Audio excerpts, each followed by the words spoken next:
எப்படி இருக்கீங்க? நல்லா இருக்கேன். பாத்தீங்களா, இந்த மாதிரி நல்ல நல்ல நண்பர்கள் இருக்காங்க. அதை விட்டு சில பேப்பர் ஐடின்னு ஆற பயலுகளும் இருக்காங்க. உங்களை போய் இப்படி பண்ணிட்டானே என்ன, அதை நினைச்சு மனசே ஆறல.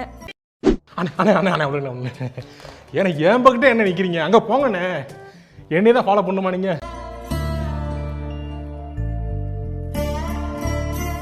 உள்ள வேணா இருந்தீங்களே, என்ன அழுதுகிட்டு இருக்க? உங்க அண்ணன் கொண்டு போயிட்டாங்க. அடுத்தடுத்து நிறைய தொந்தரவு கொடுத்துட்டேன். அட ஏங்க, அதனால என்ன? மாப்பிள்ள எனக்கு நீ குடிச்சிட்டாயா? நீ குடியா, சொல்றத கேளு.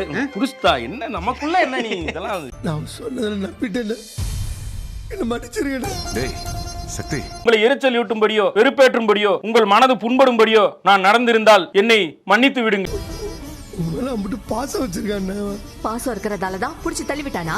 எப்பா இங்க வா, ஏற்கனவே நான் பட்ட அவஸ்தை பத்தாதா, மேற்கொண்டு நீ வேற கரண்ட் கம்பியில கோர்த்துட்டு போறாரா மாப்பிள்ள? தம்பிண்ட என்கிட்ட தானே சொல்லணும், எதுக்குடா அவங்ககிட்ட சேர்ந்து சுத்திட்டு இருக்கீங்க?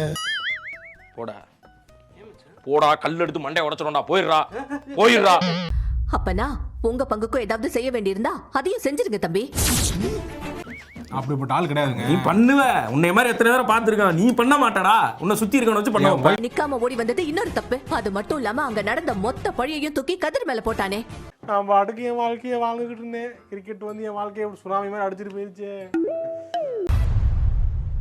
இதுக்கு மேல அவன் ஏதாவது பண்ணான்னா நான் கண்டுக்கவே மாட்டேன். டேய் இங்க பாரு, உனக்கு எனக்கு ஆகல, அவன் பேச்சுவார்த்தை வேணான்னு ஆயிடுச்சு. நீ ரொம்ப மனசை கஷ்டப்படுத்திட்ட. அப்புறம் எதுவா இருந்தாலும் அப்பனும் மகனும் தான் பாத்துக்கணும். போய் வாழ்வா வலியே தீர்வா